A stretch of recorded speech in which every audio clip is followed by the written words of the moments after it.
Did Elvis Presley ever record a song with a wah-wah pedal just like Jimi Hendrix? Was one of his biggest hits built around a production mistake that almost got erased? Did he release a psychedelic track that could have fit on a Doors album? Most people picture Elvis in a gold suit or a white jumpsuit. They hear the simple rock and roll of the 50s or the big ballads of the 70s. But there is another Elvis, an artist captured on tape with a clarity and power that defies time. The recordings sound like they were made this morning. The instruments are clear. The voice is right there in the room with you.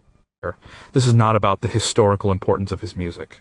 This is about the sound, the pure sonic reality of certain tracks that just do not age. They are free from the dusty production styles of their era. Let's listen closely to the songs that prove the King's sound is still alive and well. Number 17 was this Elvis's most modern vocal performance. I'm Levin was recorded in a single 3-hour session on May 20th, 1971. The song's writers, Michael Jarrett and Sonny Charles, were not established hitmakers. Elvis found their demo in a pile of tapes and became obsessed with it.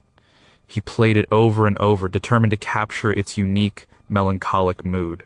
The session at RCA Studio B in Nashville was tense. Elvis's usual producer, Felton Jarvis, did not understand the song's appeal, calling it a dumb-ass song. I'm Leavin' does not sound like a typical Elvis recording. The production is incredibly sparse. It is one of the most minimalist arrangements he ever committed to tape. The sound is built around an acoustic guitar, a simple bass line, and haunting background vocals. There are no heavy drums, no soaring strings, no bombastic horns. This stripped-down approach puts Elvis's voice front and center, completely exposed. You can hear every breath, every subtle inflection, every ounce of vulnerability. This is a level of intimacy rarely found in his catalog from that period, which was often defined by its grandeur. The clarity of the recording is striking. Jerry Kerrigan's light, brush-based percussion is so crisp it sounds like it's being played in the next room. The acoustic guitar, played by Chip Young, has a bright, present tone that cuts through the mix without being harsh. The backing vocals provided by the Imperials are arranged more like a ghostly choir than a standard pop backup group. They float in and out of the track, creating an ethereal atmosphere that adds to the song's sense of lonely departure. The song's structure is also unconventional. It lacks a traditional repetitive chorus. Instead, it drifts through verses and refrains with a fluid, almost free-form quality. This makes it feel less like a manufactured pop song and more like a personal, introspective confession. The chord progression is unusual, full of minor keys and unresolved changes that keep the listener slightly on edge. It is not the kind of song you can easily sing along to, which is perhaps why it was not a massive commercial hit. It only reached number 36 on the Billboard Hot 100, but its lack of commercial formula is precisely what makes it sound so contemporary. Modern indie and folk artists often use similar techniques. They build songs around mood and texture rather than catchy hooks. They favor sparse arrangements that highlight the raw emotion of the vocal. I'm Leavin' could easily be mistaken for a track by a modern artist like Bon Iver or Fleet Foxes. The key to its timelessness is the vocal. Elvis sings in a high plaintive falsetto for much of the song. It is a voice full of fragility and regret. He is not the swaggering king of rock and roll here. He is a man facing the end of a relationship, and the performance is devastatingly real. The microphone placement must have been perfect because the vocal capture is pristine. There's very little reverb or studio trickery. It is just the pure, unadorned sound of his voice. When he sings the line, a silent tear, a silent scream, you feel the weight of those words. The final moments of the song, where his voice trails off into the sparse instrumentation, are haunting. It is a performance of incredible restraint and nuance. Felton Jarvis may not have liked the song, but he and engineer Al Pachuki captured a moment of pure magic. It remains one of the bravest and most forward-looking recordings of Elvis's career. It sounds like it could have been recorded yesterday in a small, independent studio by an artist willing to bare their soul. Number 16, Could Elvis Do Funk? Elvis's Clean Up Your Own Backyard was recorded for his 1969 film, The Trouble with Girls. The song was recorded on October 23rd, 1968 at United Artists Recorders in Hollywood. The film itself was a period piece set in the 1920s, which makes the song's modern, funky sound even more surprising.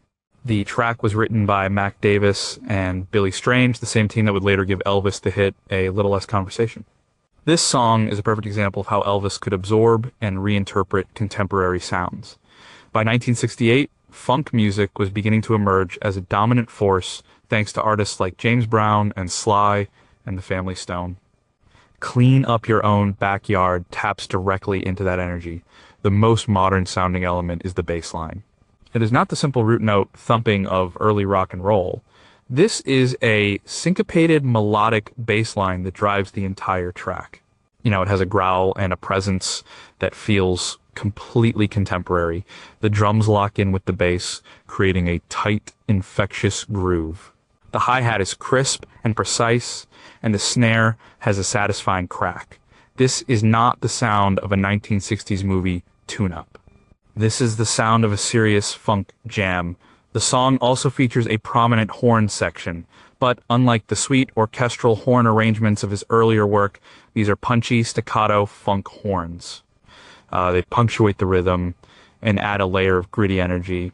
The arrangement is clever, with the horns and the backing vocals playing off each other, creating a dynamic call and response. The electric guitar work is also notable. It is clean and rhythmic, playing choppy chords that add to the percussive feel of the track. There is a great, slightly overdriven guitar solo that is short, sharp, and full of attitude. The entire rhythm section sounds like it could be sampled by a hip-hop producer today. The separation of the instruments in the stereo mix is excellent. You can clearly pick out each part, from the rumbling bass to the shimmering tambourine. Lyrically, the song was also ahead of its time. It is a piece of social commentary telling people to look at their own faults before criticizing others. In lines like, armchair quarterbacks are pointing crooked fingers at each other, and before you point your finger, you should know that you're a part of the problem too, are direct and confrontational. This kind of social awareness was becoming more common in pop music in the late 60s, but it was still a bold move for an artist like Elvis. He delivers the lyrics with a cool, confident swagger. He is not preachy. He is just stating facts. His voice has a sharp, percussive quality that fits the song's funky rhythm perfectly. He bites off the words, spitting them out in time with the beat. It is a performance that is both musically and lyrically sophisticated. The song was released as a single and reached number 35 on the charts. It was a modest hit, but it demonstrated a new direction for Elvis. He was moving away from the formulaic movie soundtracks that had dominated his career in the 60s. He was engaging with the sounds and ideas of the world around him. Clean Up Your Own Backyard is a hidden gem in his catalog. It is a tight, funky, and lyrically relevant track that sounds surprisingly fresh. The groove is undeniable. The production is clean and punchy. It is a song that proves Elvis could not only sing the blues and rock and roll, but he could also lay down a serious funk groove with the best of them. Number 15. Was this the darkest song Elvis ever recorded?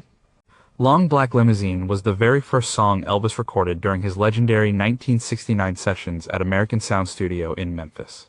The session began late on the night of January 13, 1969. The song was a relatively obscure country tune, first recorded by Wynn Stewart in 1958. Elvis's decision to start his comeback sessions with such a dark, tragic story song was a powerful statement.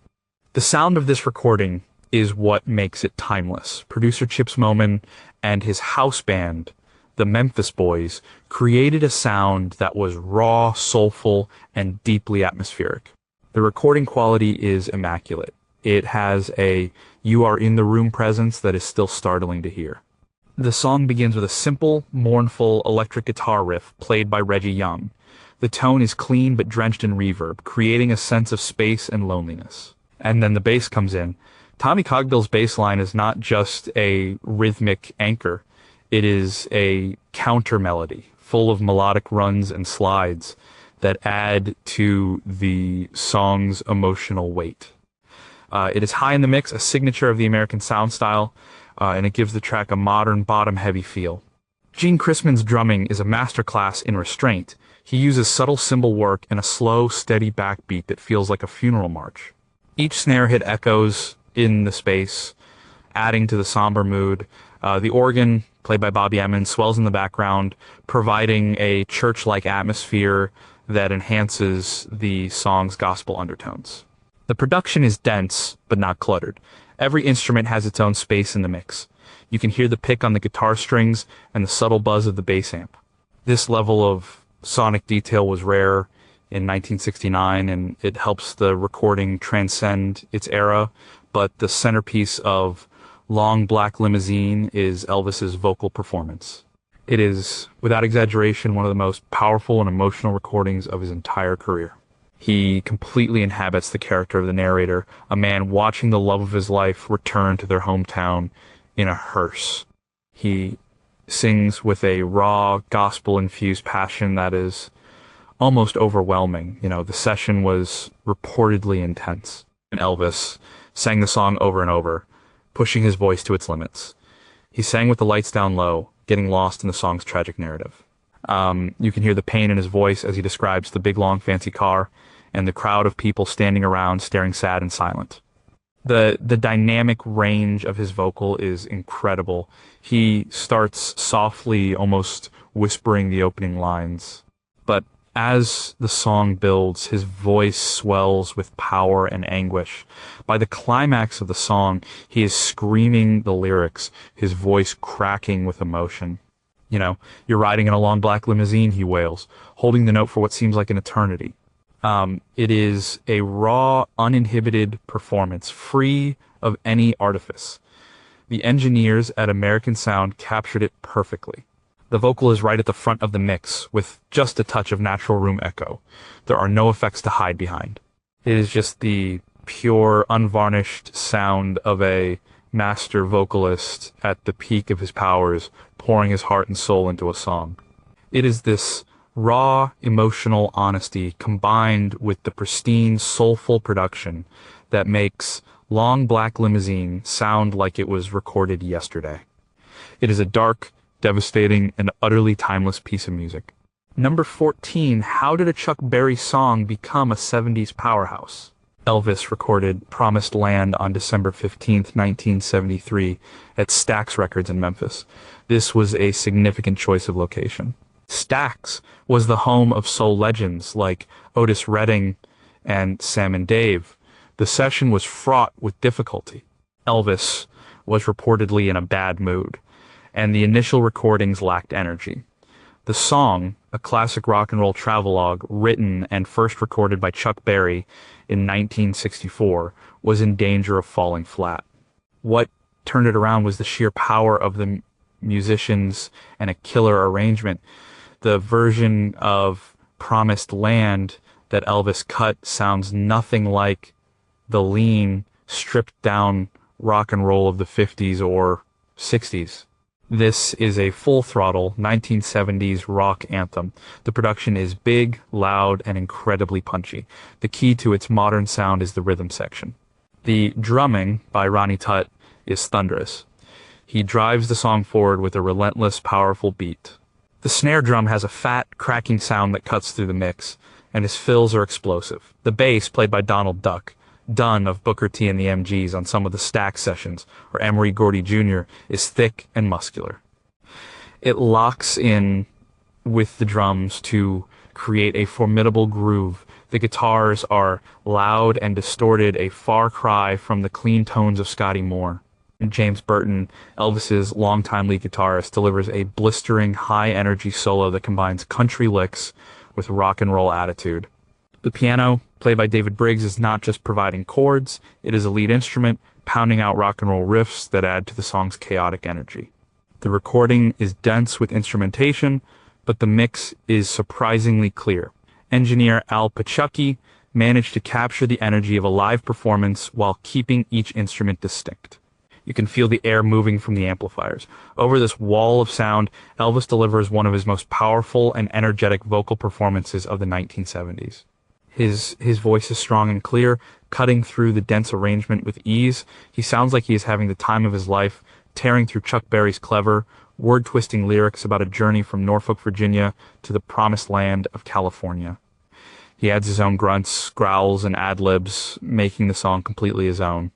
The backing vocals are arranged like a gospel choir, adding to the song's epic celebratory feel.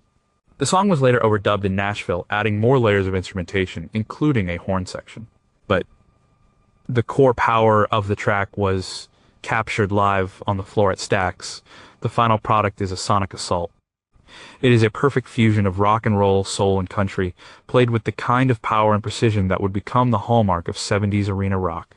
If you played this track for someone who only knew Elvis from his 50s hits, they would be shocked. It has the energy of a band like the Rolling Stones or The Who. The sheer force of the recording has not diminished with time. The drums hit hard, the guitars scream, and the vocals soar. Promised Land is a testament to Elvis's ability to adapt and evolve as an artist. It is a classic rock and roll song, supercharged with 70s power, and it still sounds absolutely immense today. Number 13, What If Elvis Joined a Swamp Rock Band? The song is Polk Salad Annie. Elvis did not write it, that was Tony Joe White, who had a hit with it in 1969. But Elvis made it his own. The definitive version is not a studio recording.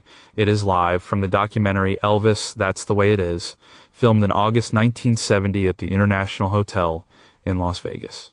The recording from the dinner show on August 12th is particularly potent. Live recordings from that era can often sound thin or distant.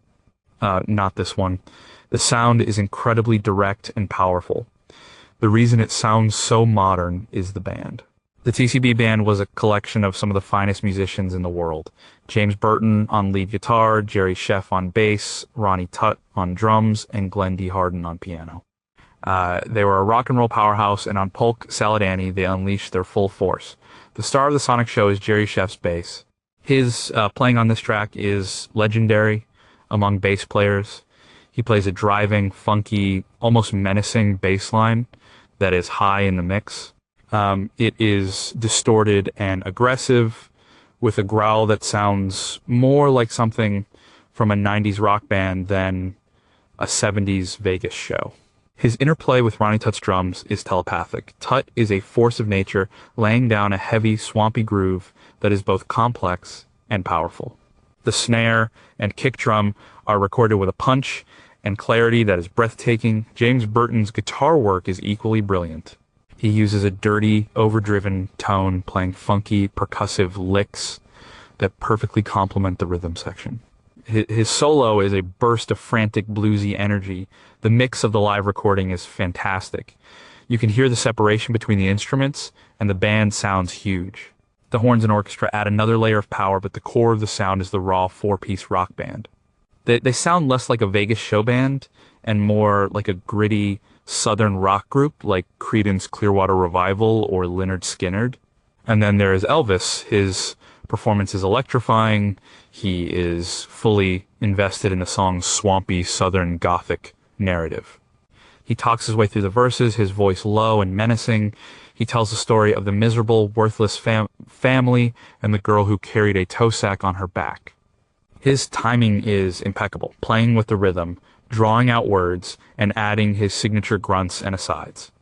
When the chorus kicks in, he unleashes the full power of his voice, singing with a raw, bluesy growl.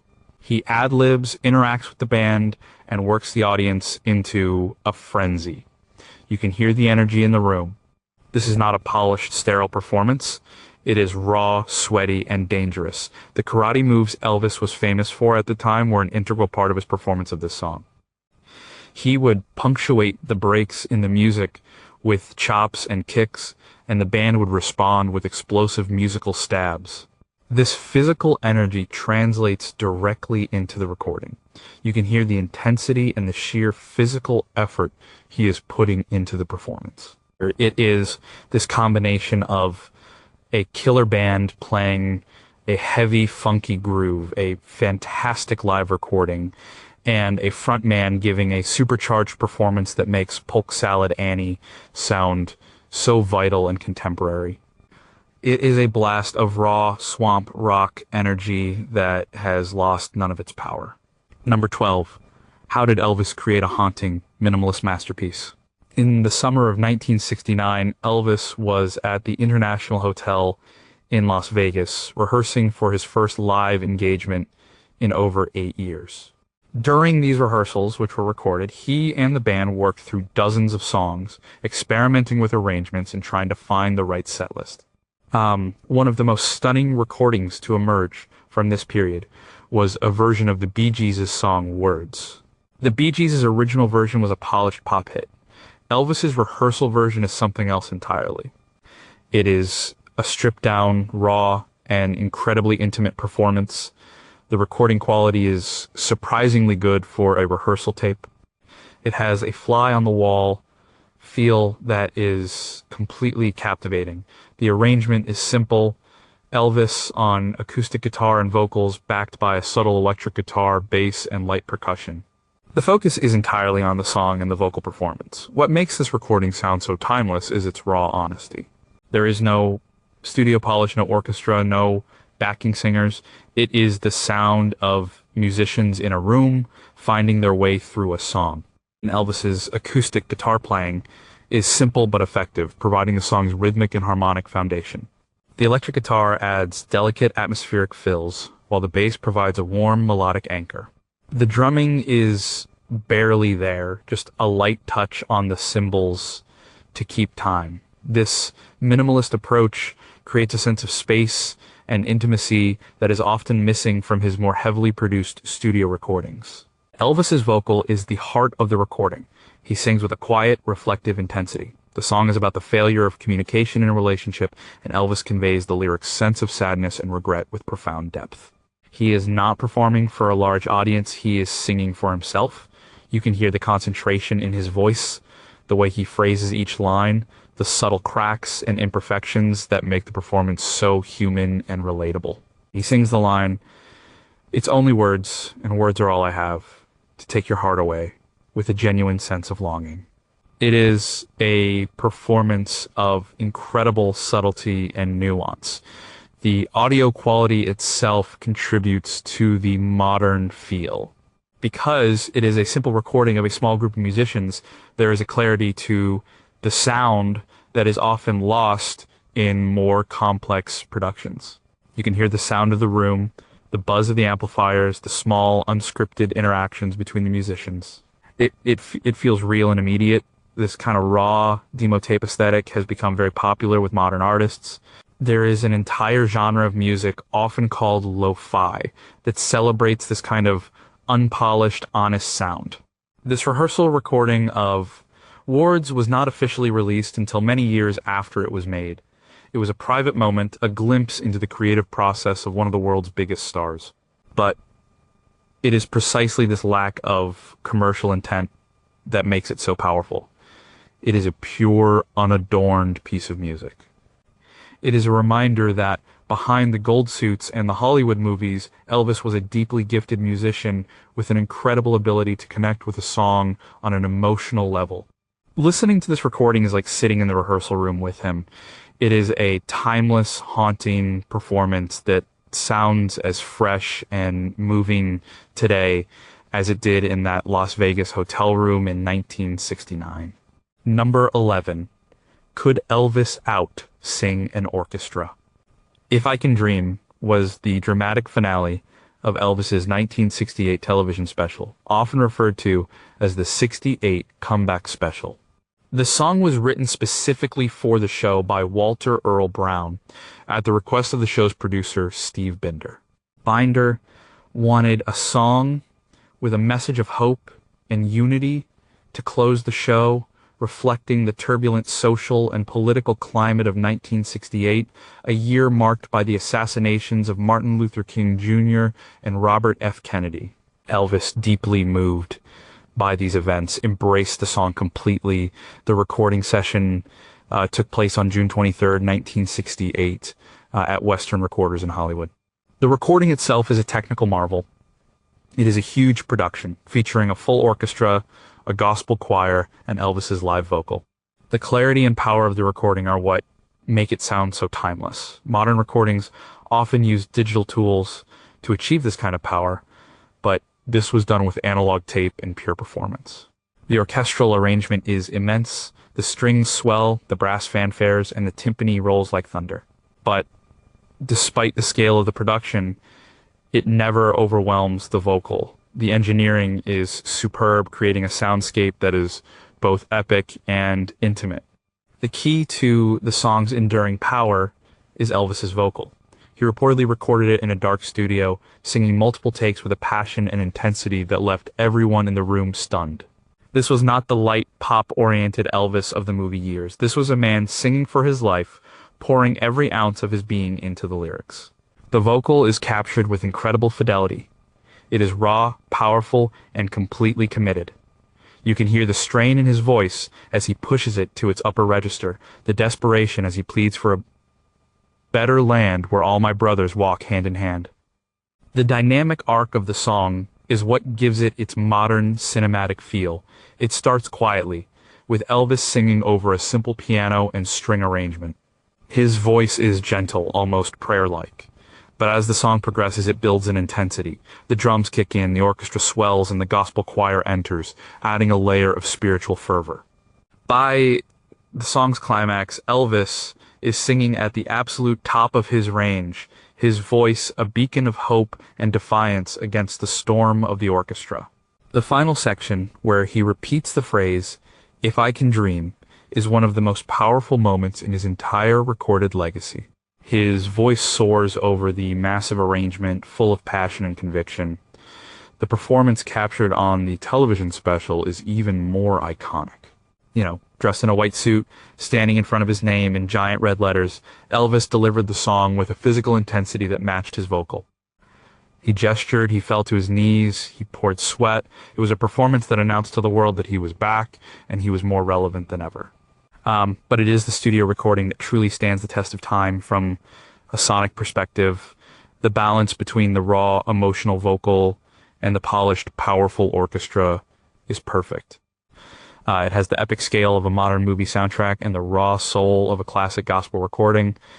It is a song that could be released today and still sound completely contemporary in its power and passion. It is a monumental recording, and it sounds as vital and inspiring now as it did in 1968. Number 10 was Elvis, a Psychedelic Rocker. Most people do not associate Elvis Presley with the psychedelic rock movement of the late 1960s, but one listen to Edge of Reality is enough to challenge that perception. The song was recorded on March 7th, 1968, for the movie Live a Little, Love a Little. The film was a lighthearted comedy, which makes the inclusion of this dark, strange, and experimental track all the more bizarre. Edge of Reality sounds like nothing else in Elvis's catalog. It is a piece of full-blown psychedelic rock that could have been recorded by The Doors or Love. The song's sonic palette is what makes it feel so ahead of its time. It opens with a distorted, descending bass line and a frantic, Latin-style percussion rhythm. The instrumentation is sparse but unsettling. There is a creepy, high-pitched organ that sounds like it belongs in a horror movie, and a jarring, off-kilter brass arrangement. The entire production has a disorienting, dream-like quality. The song's structure is completely unconventional. It shifts in tempo and mood unexpectedly. The verses are tense and driving, while the chorus opens up into a strange, operatic waltz.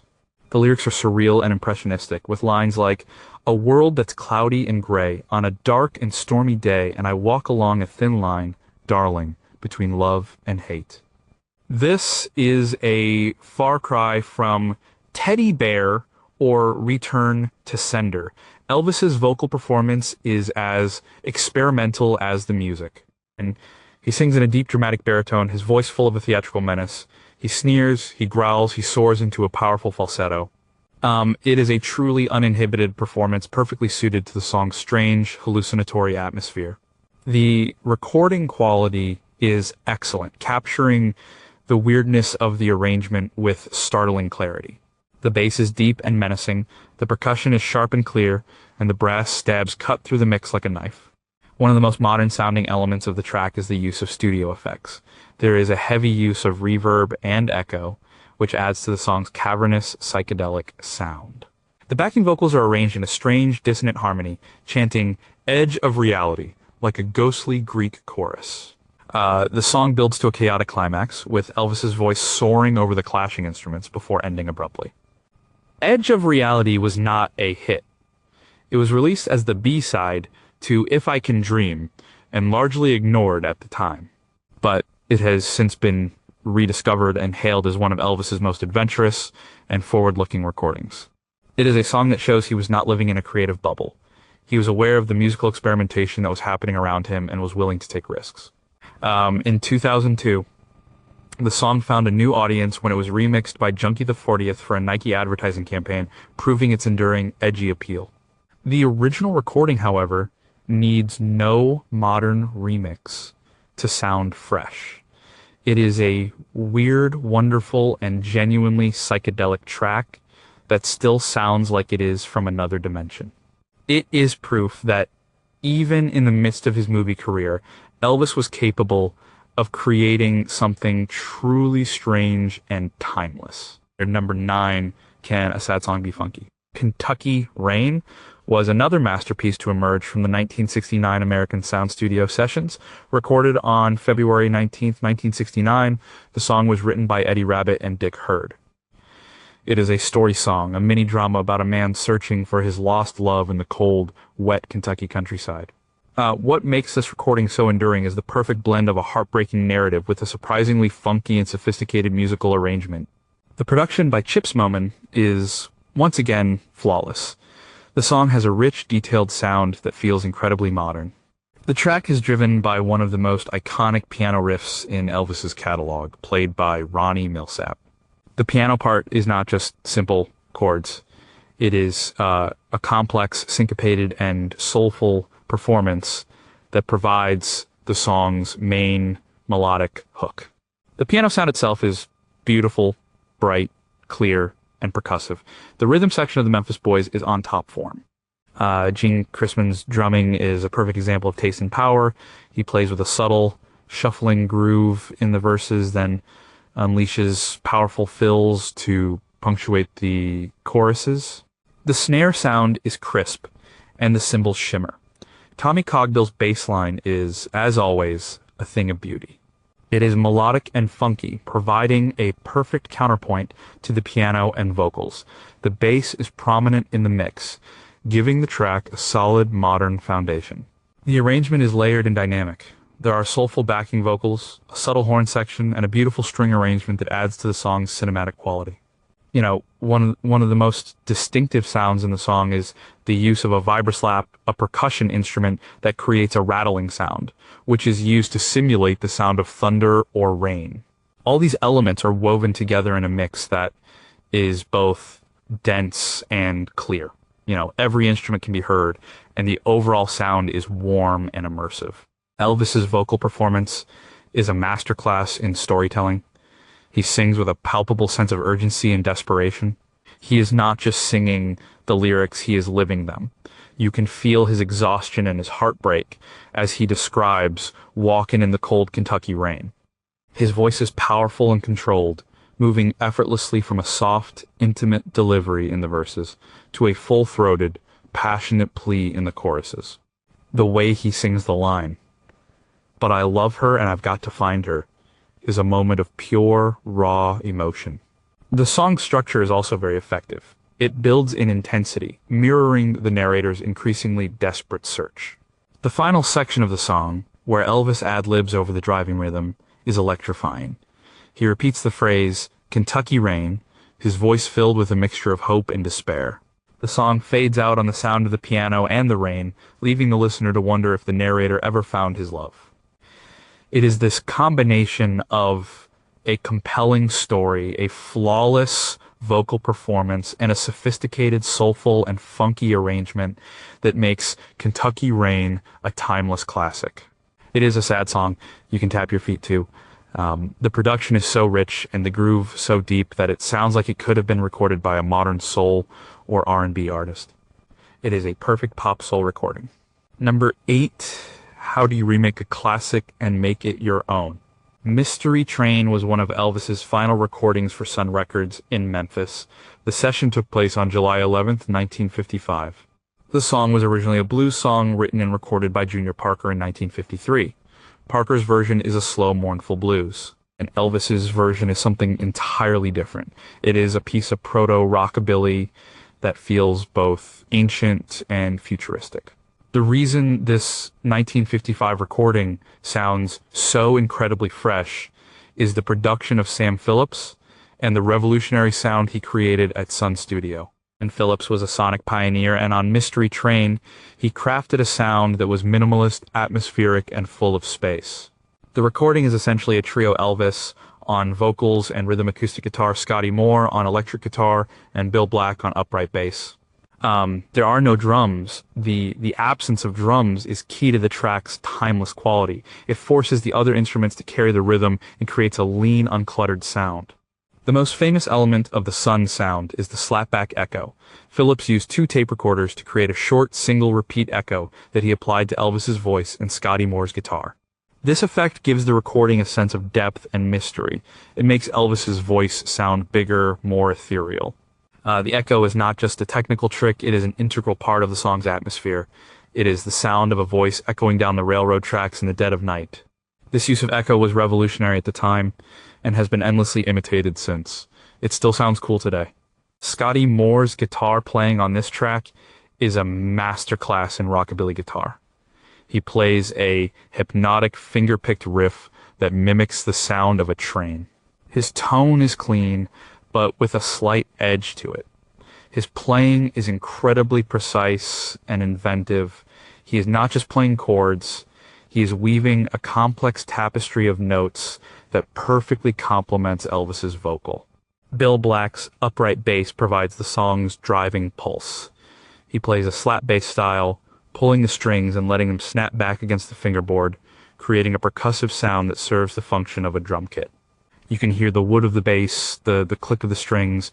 It is a raw, organic sound. Elvis's vocal performance is youthful and confident.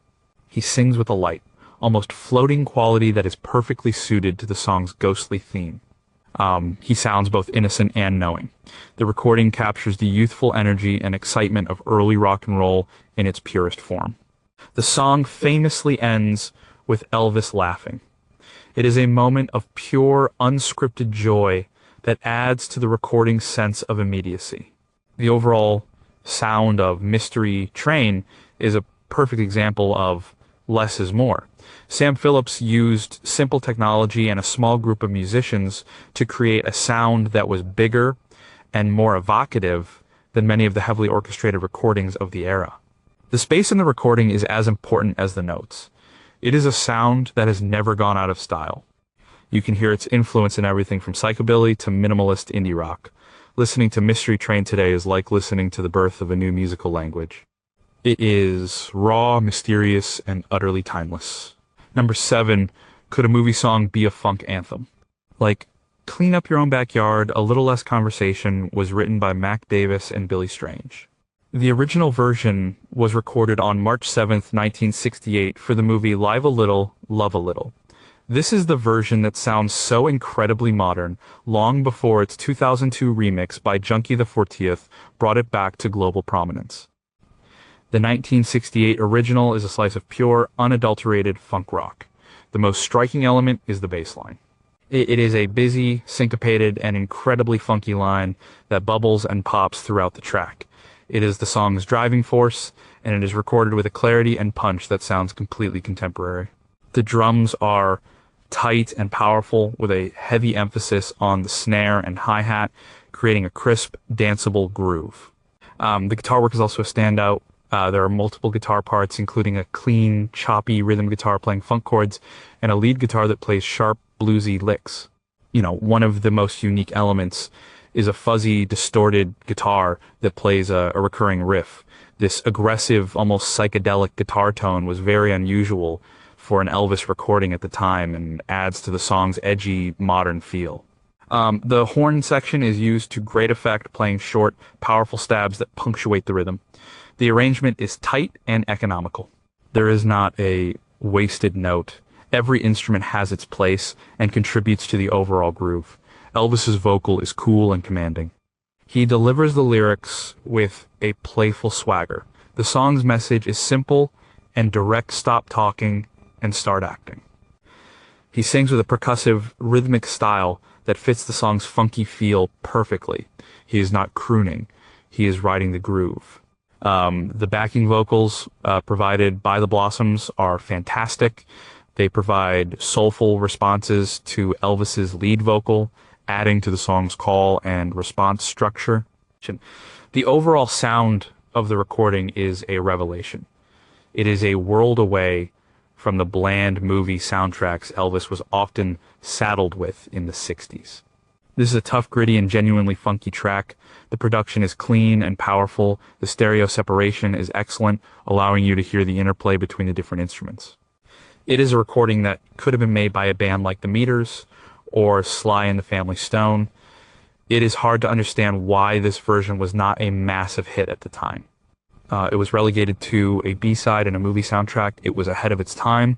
The song's enduring appeal was proven in 2002 when Dutch DJ Junkie the 40th remixed a later alternate take of the song for a Nike World Cup commercial.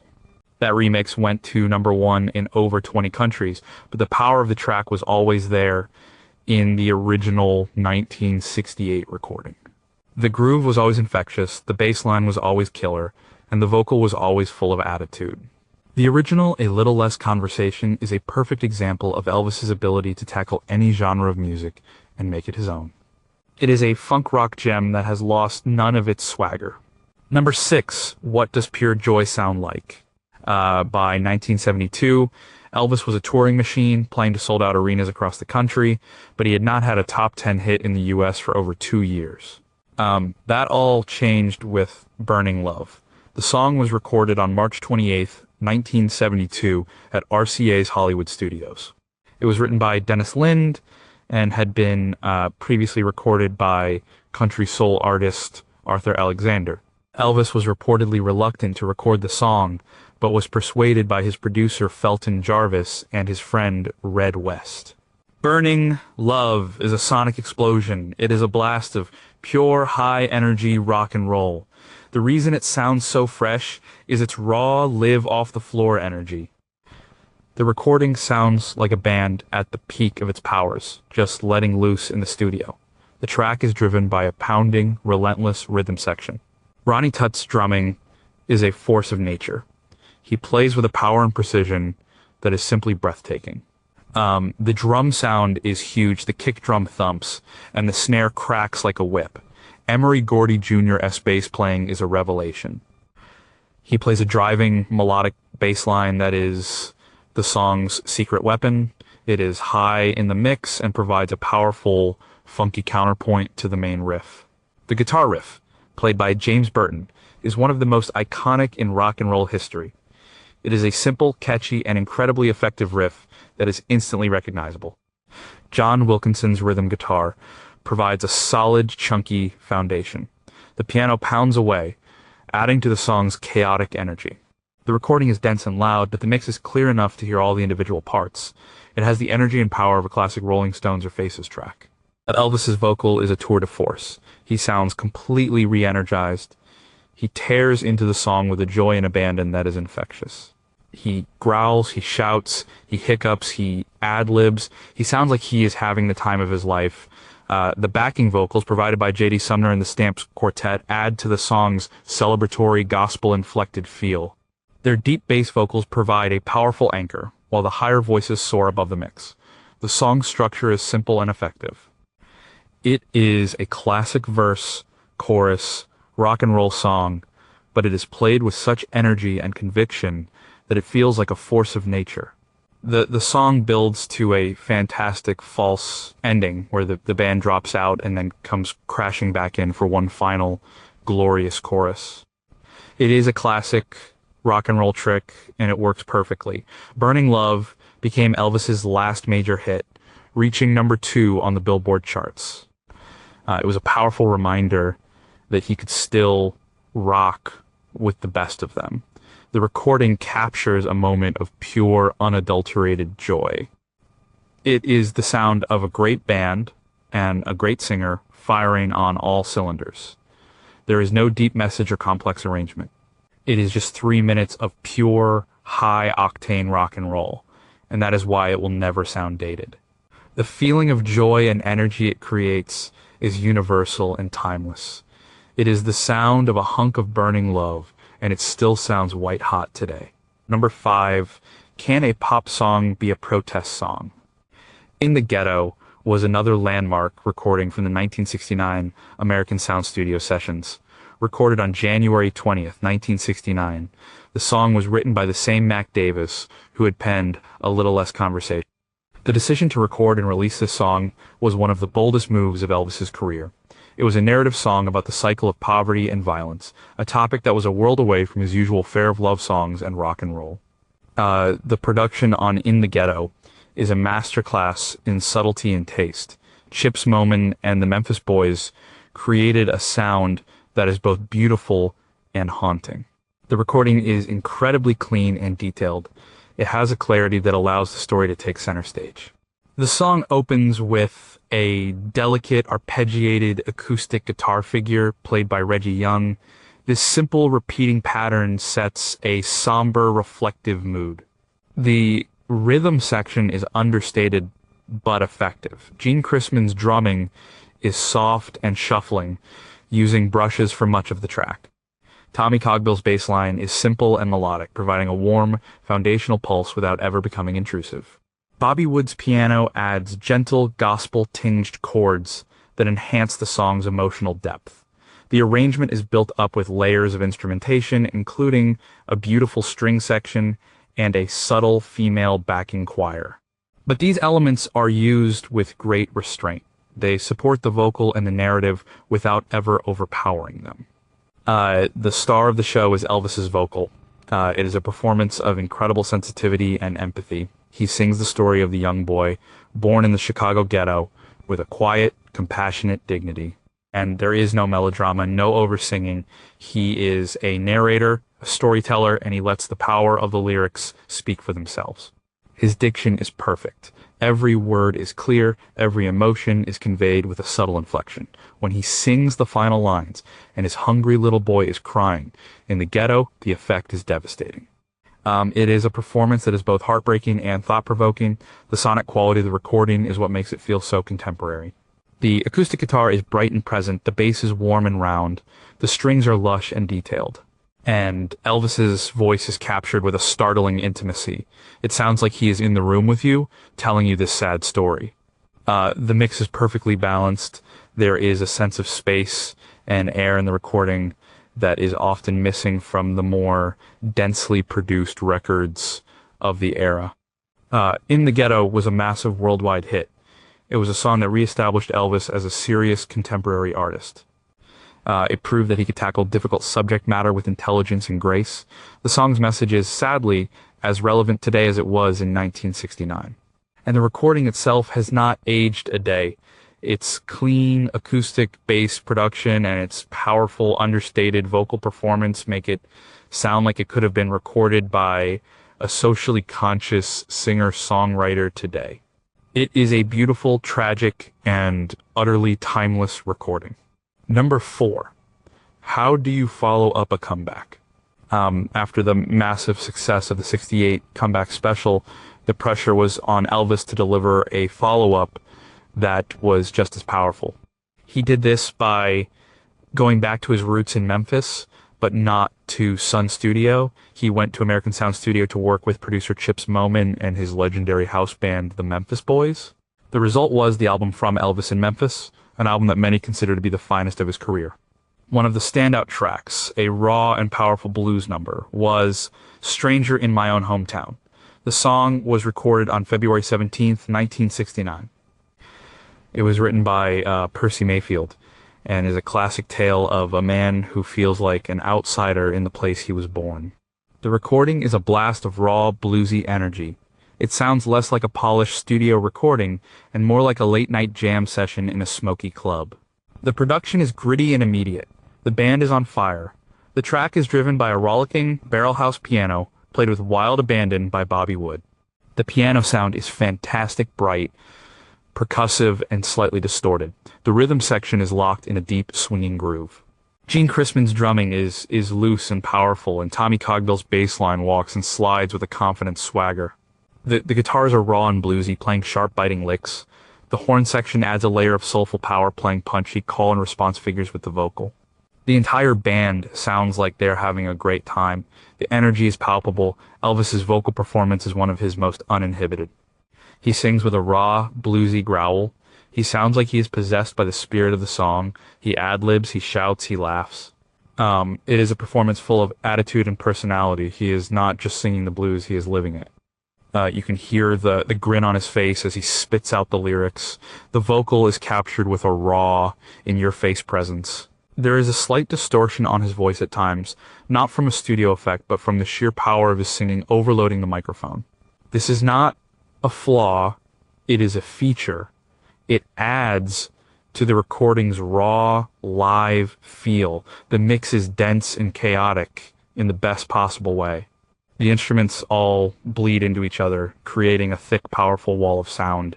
This is not the clean, separated sound of many modern recordings. It is the sound of a band playing together in a room, feeding off each other's energy. This live in the studio sound is what makes the recording so timeless. It feels real and immediate. It captures a moment in time, a burst of creative energy. Stranger in My Own Hometown was not released as a single. It was an album track, a deep cut, but it is a perfect example of the magic that was created at American Sound Studio in 1969. It is the sound of Elvis reconnecting with the blues and gospel music of his youth and filtering it through the lens of a mature, experienced artist. It is raw, powerful, and full of life. It sounds like it could have been recorded last night in a blues bar in Memphis. Number 3. Could Elvis do gospel funk? By 1973, Elvis was recording at Stax Studio in Memphis, another legendary home of soul music. While the sessions were sometimes difficult, they produced some incredible and often overlooked gems. One of the best is I've Got a Feelin' in My Body, a joyous, gospel-infused funk track written by Dennis Linde, the same writer who penned Burning Love. The song was recorded on December 10th, 1973. The sound of this recording is pure, uplifting energy. It is a perfect fusion of gospel, soul, and funk. The track is built on a fantastic groove. The drumming is tight and funky, with a heavy backbeat and a crisp hi-hat pattern. The bass line is melodic and syncopated, driving the song forward with a relentless pulse. The clavinet, an instrument that was a staple of 1970s funk music, plays a percussive, rhythmic part that adds to the song's infectious groove. The guitar plays clean, choppy funk chords. The production is clean and powerful, with a great sense of separation between the instruments. What elevates the track to another level is the gospel influence. The backing vocals, provided by the group Voice, are arranged like a full-on gospel choir. They sing with a power and fervor that is absolutely electrifying. Their call and response with Elvis's lead vocal is one of the highlights of the track. The piano playing is also heavily influenced by gospel music with powerful, uplifting chords. Elvis's vocal is a performance of pure joy. He sounds completely at home with the song's spiritual and funky feel. He sings with a power and passion that is infectious. He ad-libs, he testifies, he interacts with the choir. He sounds like a preacher leading his congregation in a joyous celebration. He is clearly inspired by the music and the musicians around him. The vocal is recorded beautifully. It is clear and present, and you can hear every bit of the joy and energy in his performance. The song builds to a fantastic, extended vamp at the end. The band locks into the groove. The choir wails, and Elvis ad-libs over the top. It is a moment of pure musical ecstasy. It is the sound of a group of musicians completely in sync, creating something truly special. This kind of gospel funk fusion would become a staple of artists like Stevie Wonder and Earth, Wind and Fire. For Elvis to be making a record that sounded this contemporary and this soulful in 1973 is a testament to his incredible musical instincts. I've Got a Feelin' in My Body was not a major hit. It was released as the B-side to If You Talk in Your Sleep. But it is one of the funkiest and most joyous recordings of his entire career. The groove is undeniable, the performances are stellar, and the production is clean and powerful. It is a song that could be played in a club today and get people on the dance floor. It is a timeless piece of gospel funk that still sounds absolutely glorious.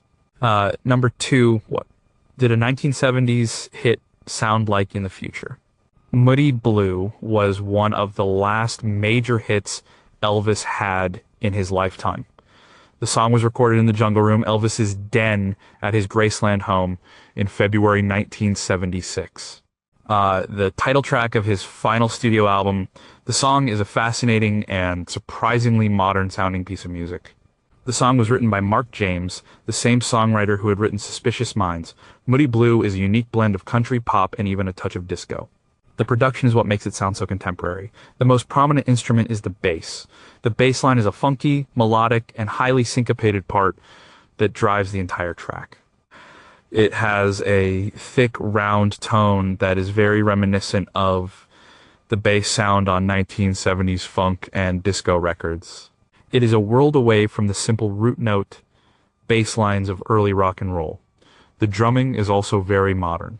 It is a tight 4 on the floor beat with a crisp high hat pattern that gives the song a danceable feel. The combination of the funky bass line and the steady drum beat creates a powerful, hypnotic groove. The arrangement is layered with other contemporary sounds. There is a clean, rhythmic electric guitar playing muted, percussive chords, a technique often used in funk music. The keyboards provide a lush, atmospheric backdrop, with a string synthesizer adding a touch of futuristic sheen. The song has an unusual structure. It shifts in tempo and feel between the verses and the choruses. The verses are slow and moody, with a country-tinged melody. The choruses are upbeat and driving, with a powerful pop-rock feel. This kind of dynamic shift was becoming more common in the sophisticated pop productions of the mid-1970s. Elvis's vocal performance is cool and controlled. He navigates the song's shifting moods with ease. He sings the verses with a low, intimate croon, and then opens up with a powerful, soaring vocal on the choruses. It is a sophisticated, mature performance that perfectly suits the song's complex arrangement. The song was completed with overdubs in a Nashville studio, including a horn section and backing vocals. But the core groove and the modern feel of the track were captured live in the Jungle Room. The sound of these home recordings is surprisingly good. The room's unique acoustics gave the recordings a warm, intimate, and surprisingly clear sound. Muddy Blue reached number 31 on the pop charts and went to number 1 on the country charts. It was a song that showed Elvis was still capable of making relevant, contemporary-sounding music. It is a fascinating record, a snapshot of the sound of pop music in the mid-1970s on the cusp of the disco era. But because of its strong groove, its prominent bass line, and its clean production, it has aged incredibly well. It does not sound like a novelty record. It sounds like a well-crafted piece of pop funk. It is a song that proves that even in his final years, Elvis was still listening, still evolving, and still capable of creating music that could stand the test of time. Number 1. How do you build a perfect pop song? Suspicious Minds is not just a great Elvis song, it is one of the greatest pop recordings of all time. Recorded at American Sound Studio on January 23, 1969, it is a masterclass in production, arrangement, and performance. Everything about this record is perfect, and its sonic architecture is so flawless that it sounds like it could have been made today. The song, written by Mark James, is about the paranoia and mistrust that can destroy a relationship.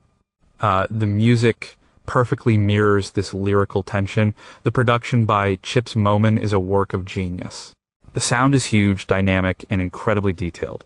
The song is driven by one of the most famous bass lines in pop history, played by Tommy Cogbill. The bass is loud, melodic, and propulsive. It is the heart and soul of the track. The drumming by Gene Chrisman is equally brilliant. He plays with a power and a creativity that is breathtaking. The drum fills are iconic, and the way he shifts the rhythm in the bridge section is a moment of pure musical brilliance. The arrangement is a symphony of pop perfection. There are multiple layers of guitars, from clean, rhythmic parts to soaring lead lines.